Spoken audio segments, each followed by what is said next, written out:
Hello and welcome to another Writerly Witterings with me, Michael Jex. And today we're changing the format slightly because I thought it would be quite fun to talk about something a bit weird, which I bought recently. This is definitely weird. And also to go through some other purchases and which are the best and which are the worst, which may be a surprising one. Let's have a look at it. Before anything else, here is one of the best things I've bought recently, and I'm using it every single day. What is it? Well, it is a very, very thin lump of plastic. But what's clever is it's a stand. So you lift up these sections at the back and you have an adjustable stand, and then at the front this folds down.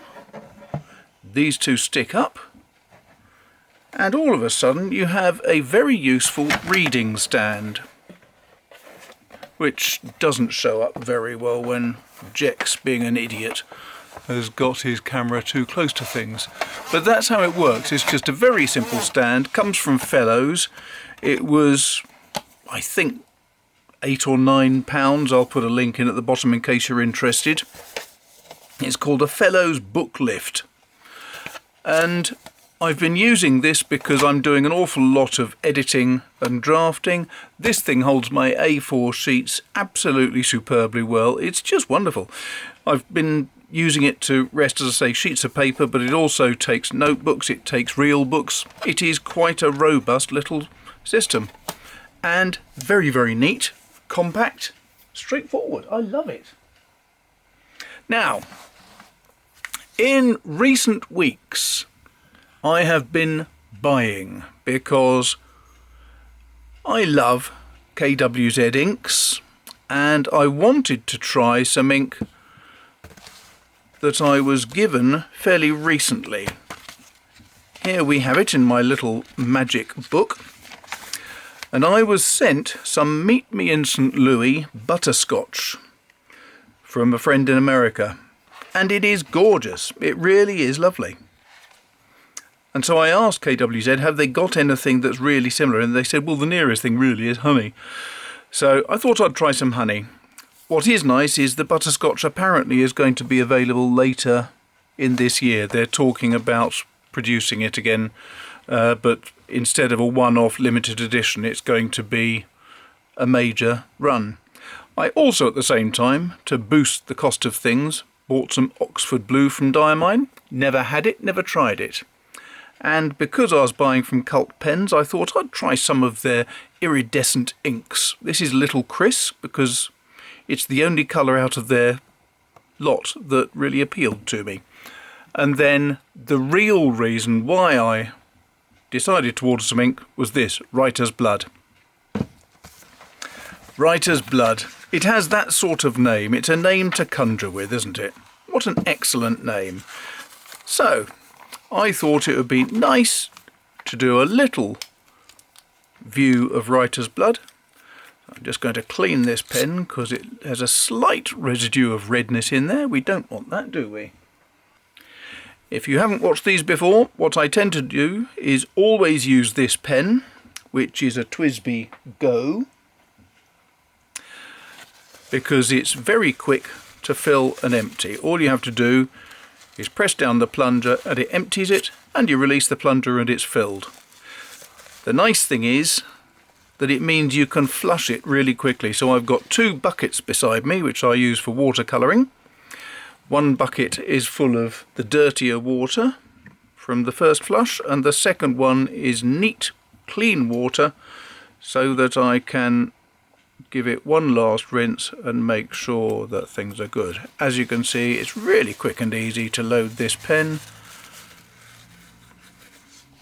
And there it is, nice and loaded. Now, you will all know, no doubt, that Diamine is one of my favourite ink manufacturers, because not only are Diamine English, which obviously makes them superb, Diamine is also very, very cheap, which makes them even more superb. So, let's see. Diamine. Whoa, that's coming out a bit sharpish. Excuse me a minute. Soak up the excess from those two blobs and make a complete mess of my paper as I do it. I don't know what happened there. Diamine. I always use the same pen, which is this really delightful Stub Twisby Go. Now,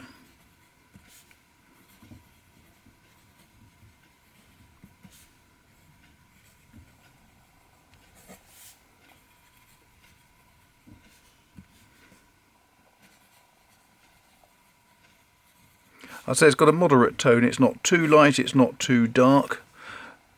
It's quite a magenta-ish colour.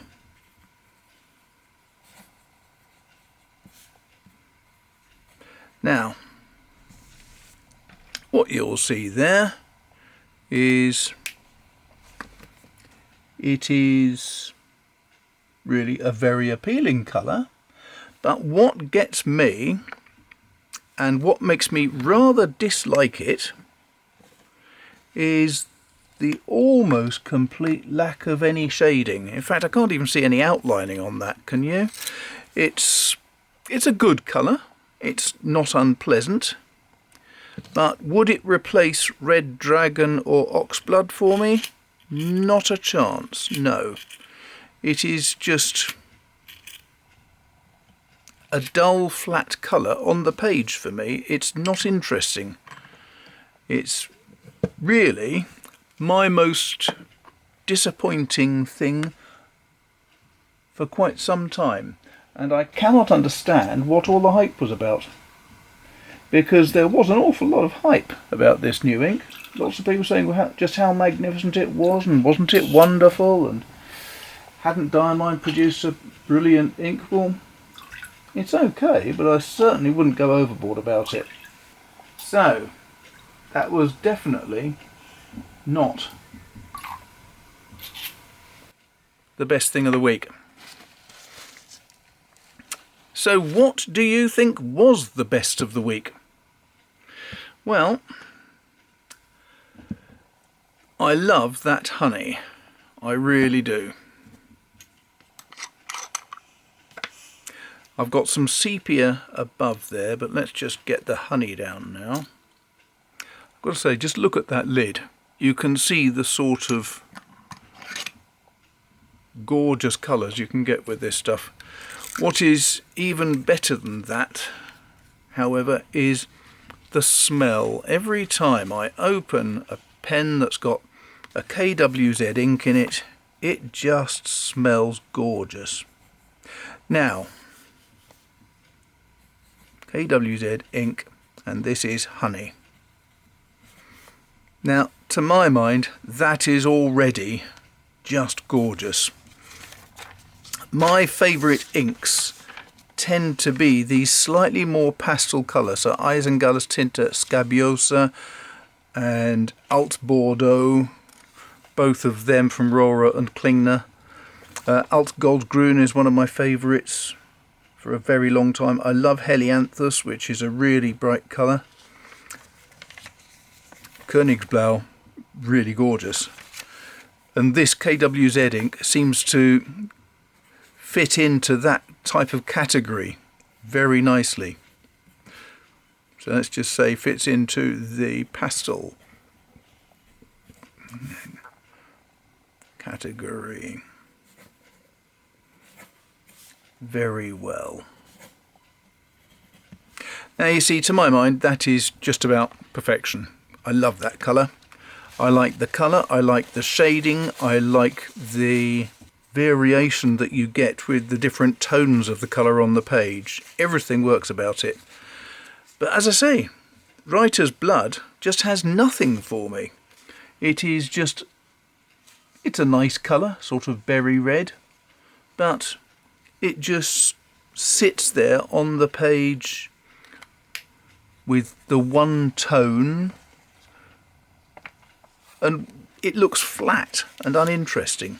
If it hasn't got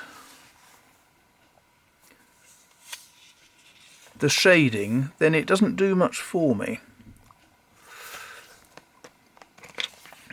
I have been trying this with different papers as an example. So here was when I was making some notes for today with some standard copy paper, and you can see again this was using a Conway Stewart with a broad nib, but the colour is very flat. There's no sort of shading at all. There is some pretty awful feathering, to be fair, so it is quite a nice wet writer. The Conway Stewart is a very wet nib, but it just gives a dark flat impression on photocopier paper. This is much better quality paper. This is some paper of about 115 GSM, very good quality, using the same nib as this, same Conway Stewart pen, and yet although it's coming through as a bit more dark red, it's not giving you the same berry colour and variation, and just doesn't work for me. In fact, to be fair, it's much better on this Tomo River paper than it is in the good quality white, for my money anyway. But to me, that's the disappointment of the week, and the real joy of the week is KWZ Honey. In fact, Honey and Diamine Sepia. Diamine Sepia has been my favourite brown for a long time, but KWZ Honey, that's a good competitor. Sepia more reddish, Honey is more on the sort of goldeny, sort of green shade-ish. So there you are. Something that I suppose could well come as a surprise to the people who think that I would always say Diamine can do no wrong. That just doesn't quite hit the mark for me. I'm surprised at all the hype and hoopla around it. Personally, the ink I'm going to be replacing, because I'm going to keep running out of it, is the Honey from KWZ. Although if they bring out the butterscotch, I'm going to be very interested in that. I hope that was interesting. Next week we'll be looking at some Oxford Blue and the Little Chris iridescent inks. But in the meantime, if you have anything that you really need to copy and type up, or if you just want a really useful book rest, I can thoroughly recommend these Fellows things. Didn't get given it. This is something I bought for myself because I was looking for a decent book stand and I thought this looked interesting. By God, it hasn't half worked. So Fellows, well done Fellows. You've produced something well worthwhile there. Thanks a lot for watching. If you found this interesting and you'd like to support the channel, do please go to the bottom where there's the links to Patreon and PayPal and all that stuff. If you would like to help the channel to get along, then you could hit the like button. That would be useful, and share it, and hit the subscribe button, notifications button if you want to get told when a new video is coming out. All those good things, you know all about them.